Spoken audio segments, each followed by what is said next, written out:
कुंठाओं से भरा भारत कैसे हो आत्मनिर्भर। प्रधानमंत्री नरेंद्र मोदी के दो नए स्लोगन देश के नाम हालिया संबोधन के दौरान सामने आए हैं, आत्मनिर्भर भारत और लोकल वोकल।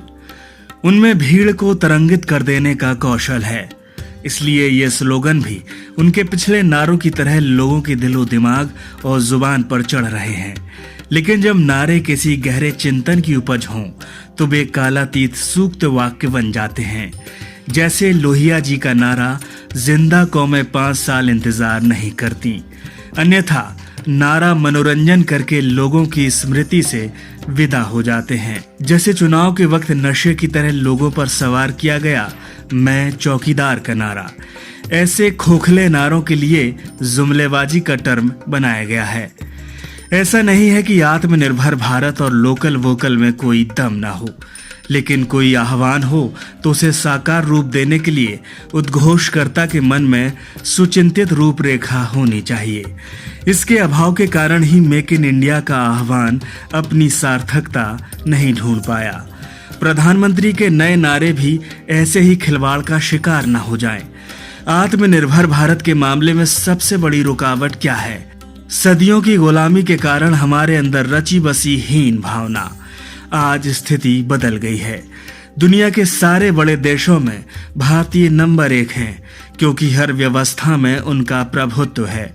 चाहे बड़ी कंपनियों के सीईओ के मामले हों या विकसित देशों की सरकारों के मामले, फिर भी भारतीयों में अभी वह आत्मविश्वास नहीं आ पाया है जिसकी जरूरत है। वे कोई पहल नहीं कर पा रहे जिसके पीछे सारी दुनिया चलने में गौरव महसूस करे। इससे तो गुलामी के दौर की स्थितियां बेहतर थीं, जब महात्मा गांधी जैसी शख्सियत ने जन्म लिया। अपने अधिकारों की लड़ाई के लिए दुनिया के किसी हिस्से में आज के समय कोई आंदोलन खड़ा होता है तो लोगों को महात्मा गांधी और उनका अहिंसक सत्याग्रह याद आता है। विज्ञान, उद्योग, कृषि, व्यापार, किसी भी क्षेत्र में मौलिक सृजन में भारतीय अपना नाम सामने नहीं ला पा रहे। अनुकरणवाद भारतीयों की पहचान बन गया है, पर निर्भरता इसकी अनिवार्य परिणति है। इससे उभरने के लिए कोई शुरुआत सोची जाए तो वह शिक्षा होनी चाहिए। क्या इस पर ध्यान दिया जा रहा? आजादी की लड़ाई ने राष्ट्र नायकों में आत्मगौरव की भावना पैदा की थी, क्योंकि अनुकरणवाद को झटके बिना अपने लक्ष्य के लिए उनमें मजबूत इच्छा शक्ति बन ही नहीं सकती थी।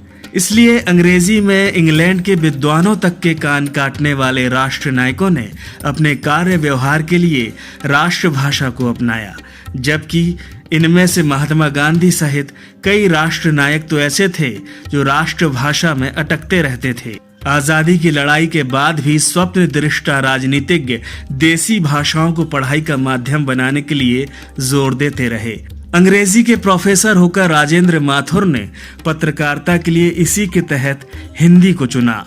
आज जब सिलसिला मंजिल तक पहुंचना चाहिए था, शिक्षा नीति में विदेशी भाषा के सामने पूर्ण समर्पण किया जा चुका है। विज्ञान, प्रौद्योगिकी, व्यापार, विधि आदि में तरक्की के लिए अंतर्राष्ट्रीय संपर्क भाषा की मजबूरी जताकर यह किया गया, लेकिन ये सारे तर्क कपटपूर्ण हैं। गुलामी में हीनता के साथ साथ कई और कुंठाएं पनपती हैं जो मानसिकता को बीमार बना देती हैं। भारतीय समाज ऐसी तमाम कुंठाओं का शिकार है। एक कुंठा है जलन की ग्रंथि में अटके रहने की, जैसे कि उसे विदेशी विद्वता से जलन है।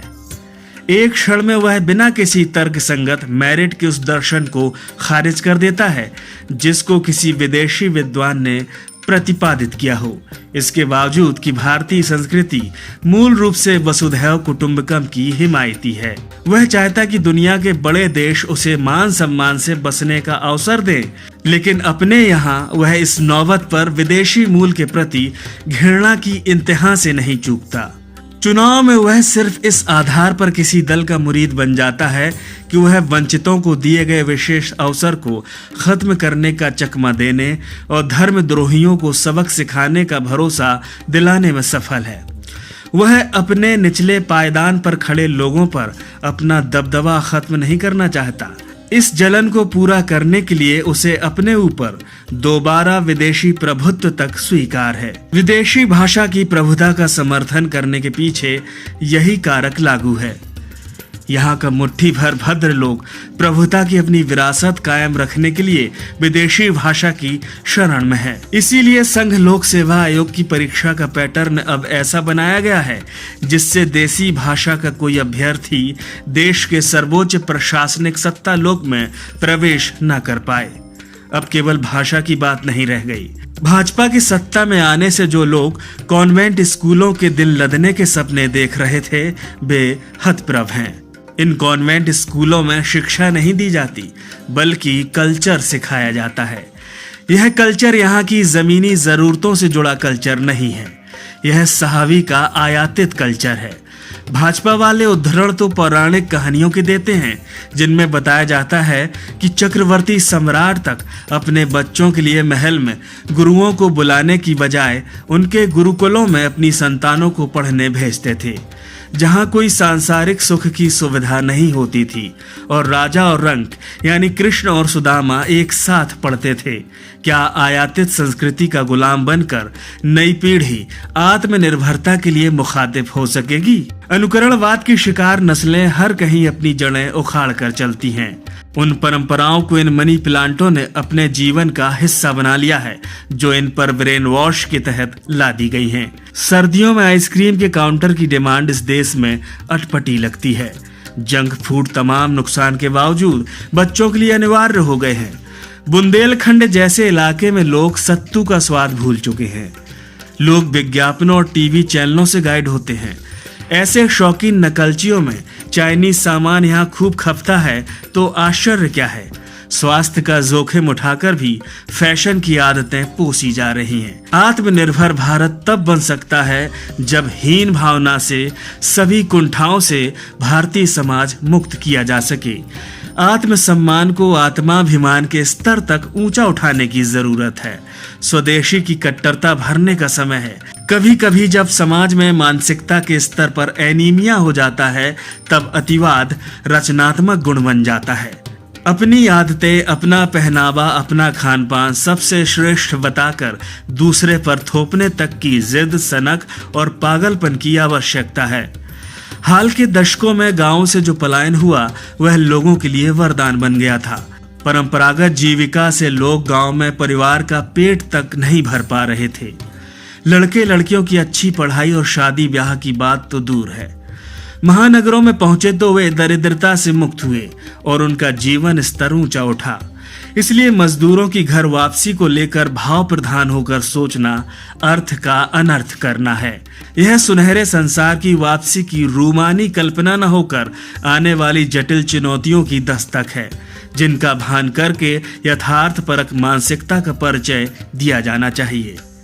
आत्मनिर्भर भारत की प्रासंगिकता इस दौर में ज्यादा महत्वपूर्ण इसलिए है क्योंकि इसकी कवायद को पैर लगने से इन चुनौतियों से निपटने में आसानी होगी। घर लौटे प्रवासियों की महिलाएं परंपरागत खानपान की सामग्री तैयार करने में माहिर हैं। अगर खानपान के संबंध में स्वदेशी का महत्व स्वास्थ्य के दृष्टिकोण से लोगों की समझ में आ गया तो इनका व्यापार चल पड़ेगा। यही बात पहनावे, फर्नीचर, सजावट आदि जीवन की विभिन्न गतिविधियों के संबंध में है। लेकिन अंग्रेजों के समय जब भारतीय शिल्पकला को सुनियोजित ढंग से बर्बाद किया गया था, हम इस मंत्र को भूल गए।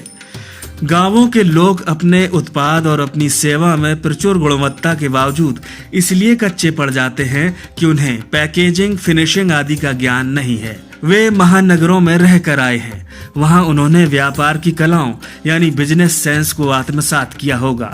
अब जब परीक्षा का दौर है तो देखना है कि वे कितना खरा उतरते हैं। कुल मिलाकर आत्मनिर्भरता और लोकल वोकल को लेकर सुगठित समग्र दृष्टि होनी चाहिए। बेहतर होगा कि संघ के अनुसांगिक संगठनों से भी सरकार द्वारा इस मामले में विचार विमर्श हो, जिनकी छवि अभी तक लोगों के बीच सफेद हाथी से ज्यादा नहीं है। संघ के लिए यह दौर एक ऐसा अवसर है जिसमें वह प्रमाणित कर सकता है कि शाखाएं लगाने और बौद्धिक आयोजन करने के अलावा भी उसमें कुछ करने का बूता है।